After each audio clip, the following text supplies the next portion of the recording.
नमस्कार, news point में मैं कादम्बिनी शर्मा हूं आपके साथ। सबसे पहले आपको दिखाते हैं एक फव्वारे की तस्वीर। ये दिल्ली के वजीराबाद की तस्वीर है, जहां पानी की पाइपलाइन पिछले 6 घंटे से टूटी हुई है, लेकिन जल बोर्ड ने शिकायत के बावजूद अब तक कोई एक्शन नहीं लिया है। वो भी तब जब दिल्ली के ही कई इलाकों में लोग बूंद बूंद पानी को तरसते हैं। और हाँ, पानी की माया है कि इंटरनेशनल लेवल पर ब्रह्मपुत्र के बारे में आज ही बात हुई है। हम बात कर रहे हैं चीनी प्रधानमंत्री के भारत दौरे की। आज चीन के प्रधानमंत्री ली काशियांग भारत में हैं और उनके इस दौरे पर भारत और चीन के डेलीगेशन के बीच लंबी चौड़ी बातचीत हुई है। कुछ समझौते भी हुए हैं।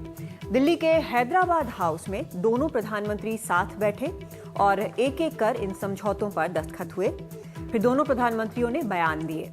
मनमोहन सिंह ने अपने जाने पहचाने अंदाज में बेहद गंभीर लिखे हुए पन्नों को पलटते हुए, और फिर चीनी प्रधानमंत्री ली काशियांग ने मीडिया को संबोधित किया, बिना पढ़े पूरे एक्शन के साथ, पूरे कॉन्फिडेंस के साथ। अपने भाषण के दौरान मनमोहन सिंह ने दौलत बेग ओल्डी को इंसिडेंट बताया। कहा कि अच्छे रिश्तों के लिए बात करते रहेंगे, लेकिन चीनी प्रधानमंत्री का जोर व्यापार पर ज्यादा रहा, बाकी चीजें कंटेक्स्ट से बाहर। जैसे कह रहे हो कि लोकल की बाद में देखेंगे, अभी पहले ग्लोबल मैनेज कर लेते हैं। लेकिन यूपीए 2 की अपनी मजबूरियां हैं। भारत की चिंता के हर एक मुद्दे पर हाथ असल में क्या आया। 93 से स्पेशल रिप्रेजेंटेटिव्स के जरिए जिन चीजों पर बात हो रही थी, उन्हीं पर बात अब भी होती रहेगी। फिर जो बार बार हार्ड टॉक, टफ स्टैंड की बात हो रही थी, वो कहां गया? क्या ये संभव भी है? असल में भारत के हाथ में क्या है? क्या चीन के साथ आगे बढ़ने की बात पर भरोसा किया जा सकता है? ये समझने की कोशिश करेंगे आज न्यूज पॉइंट में, लेकिन सबसे पहले देखते हैं ये रिपोर्ट। क्या हिंदी चीनी भाई भाई का नया दौर शुरू होने को है? सोमवार को प्रधानमंत्री मनमोहन सिंह और चीन के प्रधानमंत्री ली काशियांग के साझा बयान से कुछ यही संदेश मिलता रहा। मनमोहन सिंह ने कहा, सीमा पर अमन चैन दोनों मुल्कों के रिश्तों की असली कुंजी है। इसे बनाए रखने के लिए विशेष नुमाइंदे तय किए गए हैं। Most importantly, we agreed that the relationship between our two countries is of growing significance and essential for our peaceful development and sustained economic growth.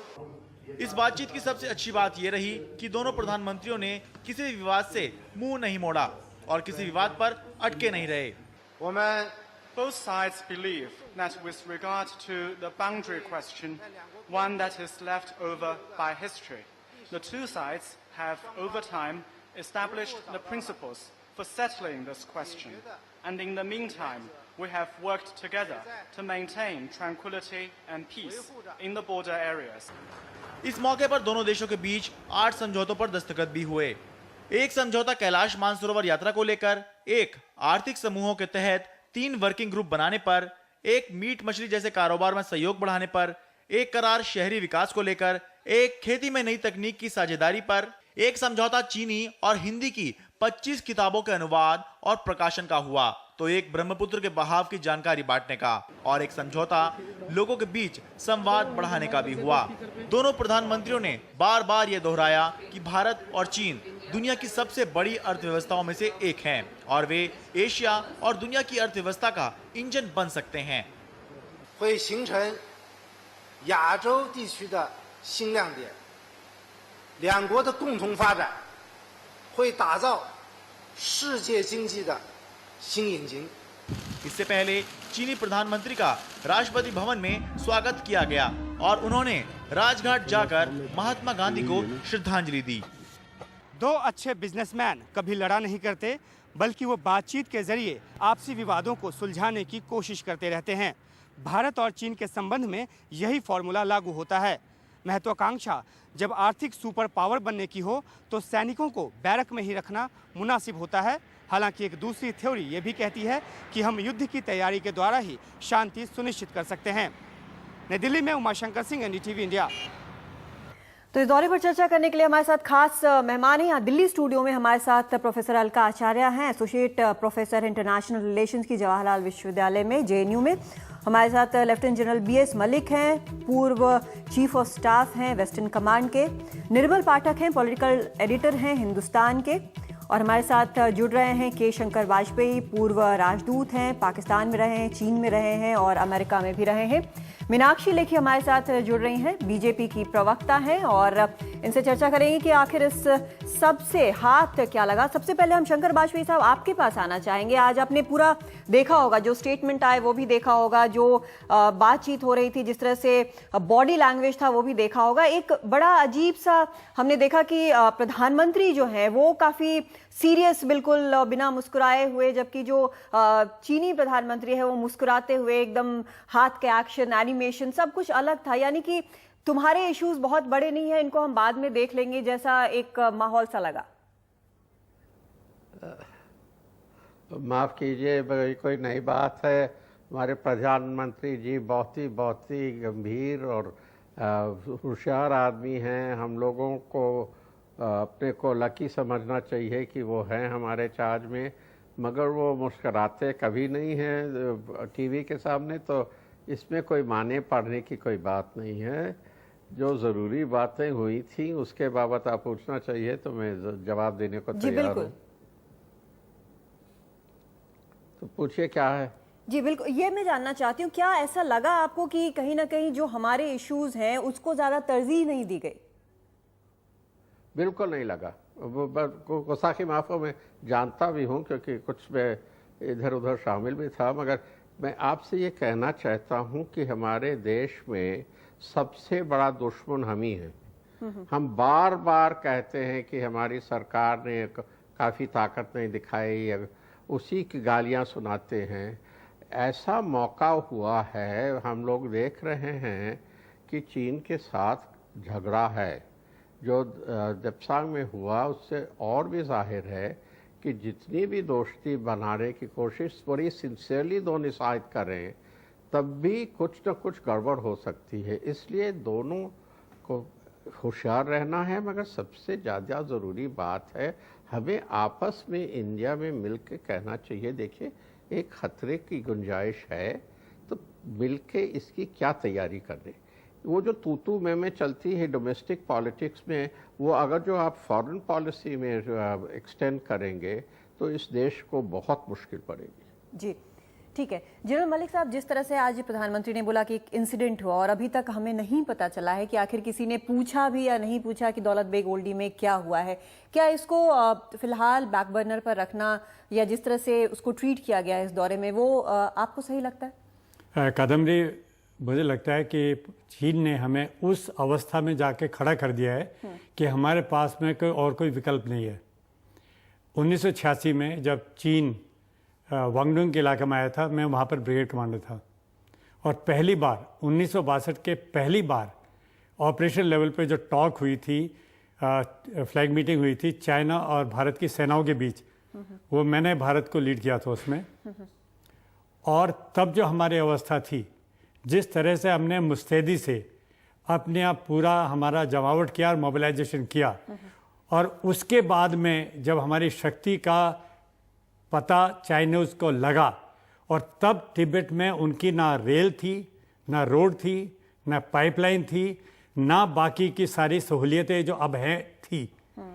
उस तरह से उन्होंने फिर 91 में मसौदा सामने किया, 93 में एग्रीमेंट पे साइन किया, 96 में एग्रीमेंट पे साइन किया, और हम लोग भुलावे में आ गए। जैसे कि हम पंचशील के भुलावे में आके और 62 में हमने मुँह की खाई थी, वही हुआ। और उसके बाद में हम लोग सो गए। और इसमें सिर्फ एक ही सरकार नहीं है, कांग्रेस की सरकार रही, बीजेपी की सरकार रही, लेकिन वो अपने घरेलू मामलों में इतने मस्त रहे कि बॉर्डर को भूल गए। और चाइना तिब्बत के अंदर अपने पकड़ मजबूत करता रहा। और अभी हाल ये है कि चीनी जो अभी जो बात कर रहे हैं कि बाकी चीज़ों की जो बात करें, क्यों करें, हम कह रहे थे बॉर्डर प्रॉब्लम। बॉर्डर के ऊपर जो पकड़ है वो तो है चाइना की, और प्रॉब्लम के ऊपर जो पकड़ है वो है हमारी। बस प्रॉब्लम के ऊपर पकड़ रहेगी, गंभीर हो गए, कितने गंभीर हो गए उसको लोग कर रहे हैं। ये नहीं देख रहे कि हमारी अवस्था क्या है। सैकड़ों में इंट्रूजन हो रहे हैं, कोई पूछने वाला नहीं है। हम किस तरह से पिछड़ गए हैं, ये बड़े अफसोस की बात है। क्या नहीं, कादम्बरी सुनने की बात है, शायद बाद में मौका ना मिले। क्या कोई बता सकता है कि दिल्ली, भारत की राजधानी में दिल्ली मेट्रो, जिसको कि हम बड़ा भारी अपना एक मानते हैं कि बड़ा भारी हमारा एक कमाल है, उसकी जो खुदाई चल रही है, टाइम्स ऑफ इंडिया की रिपोर्ट है, वो चाइनीज इंजीनियर कर रहे हैं। और चाइनीज के लेबर कर रहे हैं। यहाँ आज हो रही है। अभी जो JNK में कल की खबर आई है संडे में पेपर में कि वहां पर एक चाइनीज इंजीनियर ने पाकिस्तानी लेबर को कुल मिला के आपका जो कहना कि इतना भरोसा अभी नहीं किया जा सकता है। हम ठीक है, हम आपके पास दोबारा आएंगे सर, लेकिन मीनाक्षी लेखी से हम जानना चाहेंगे। मीनाक्षी, यहाँ पर दो पॉइंट ऑफ व्यू निकल कर आ रहे हैं। शंकर वाजपेयी साहब ने कहा कि जो कदम भारत उठा रहा है, जिस तरह से आगे बढ़ रहा है, वो इट इज गुड इनफ। यहाँ पे जनरल मलिक कह रहे हैं कि जो इनकर्जन्स की बात हुई है उसको स्ट्रांगली नहीं उठाया गया है और इतना भरोसा करने की जरूरत नहीं है। आपके जो नेता हैं विपक्ष के, वो भी मिले हैं चाइनीज प्रीमियर से, आपकी क्या रीडिंग है इस दौरे की? देखिए, हमारी रीडिंग ये है कि नेता प्रतिपक्ष ने जब अपनी मीटिंग हुई उसमें ठीक चाइनीज प्रीमियर को याद दिलाया कि ये बात सच है कि हमारे सांस्कृतिक और ऐतिहासिक संबंध चीन के साथ रहे हैं, लेकिन उनके साथ हमारा युद्ध हुआ है, ये भी सच है। और जब जब इस तरीके की सीमा पर सुरक्षा को लेकर विषय उठते हैं इनकर्जन्स के, तो वो युद्ध वाली जो घटनाएं हैं वो वापस याद आ जाती हैं। और अगर ये मसौदा उनके आने से पहले सुलझाया नहीं जाता तो उनके आने पर इसकी छवि जरूर रहती। ये नेता प्रतिपक्ष ने इनकर्जन्स को लेकर बोला और ये भी कहा कि हम भी मानते हैं कि बॉर्डर पर डिस्प्यूट है और वो भी मानते हैं कि सीमाओं पर हमारे डिस्प्यूट है, लेकिन एनडीए के समय में एक तरीका उसका निकाला गया था और वो था स्पेशल रिप्रेजेंटेटिव्स का, कि जो बात लोकली अगर कुछ इस तरीके की चीज होती है तो उसमें जो स्पेशल रिप्रेजेंटेटिव्स हैं दोनों तरफ के वो मिलेंगे और उस मामले को वहीं का वहीं खत्म करके जो LAC है, लाइन ऑफ एक्चुअल कंट्रोल है, उसको मेंटेन किया जाएगा और उस बात को बढ़ाया नहीं जाएगा। जो सिलसिला अब तक चल रहा था जिसकी वायलेशन हाल ही में हुई, ये तो LAC को लेकर हमारा पक्ष था।